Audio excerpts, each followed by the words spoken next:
ഒരുപാട് കാലത്തെ എൻ്റെ ആഗ്രഹമാണ് ഇന്ന് നടക്കാൻ പോകുന്നത്. കാരണം വർഷങ്ങളായിട്ട് ഞാൻ നോട്ടമിട്ട് വെച്ച ഒരാളെയാണ് ഞാൻ ഇന്ന് സ്വന്തമാക്കാൻ പോകുന്നത്.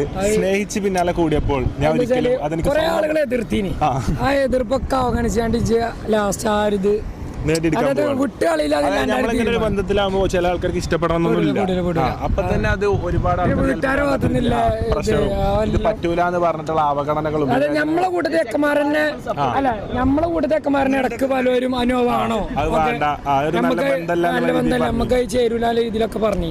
എന്നിട്ട് നമ്മൾ എന്ത് ചെയ്തില്ല, പിടിവിട്ടില്ല, നമ്മളതിൽ ഉറച്ചു. പിന്നെ നമ്മൾ ആ ഒരു ബന്ധം സ്വന്തമാക്കാൻ പോവാണ്. അപ്പം ഇതിന്റെ ഒരുപാട് കാലത്ത് ആഗ്രഹം. നമ്മൾ ചെക്കന്മാരെല്ലാവരും വണ്ടിയിൽ പോകുമ്പം എപ്പോഴും 2 വണ്ടിയാകുമ്പോൾ ഞങ്ങൾക്ക് ഒപ്പിരിക്കാൻ പറ്റണം. രണ്ട് വണ്ടി 2 ടീമായിട്ടാണ് പിന്നെ പോണത്. അപ്പൊ ഞങ്ങൾ ഇടയിൽ വേറെ എ ടീം ബി ടീം ആവണത് എനിക്ക് ഇഷ്ടമല്ല. അപ്പൊ ഞാൻ എന്ത് ചെയ്തു, ഇതിനൊരു പരിഹാരം കാണണം എന്നുള്ളത് ഒരുപാട് കാലമായി. ഇത് വന്ന് ഒരു ആശൈ ആശൈനാ പെരിയ ആശൈ താളത്ത് കവാ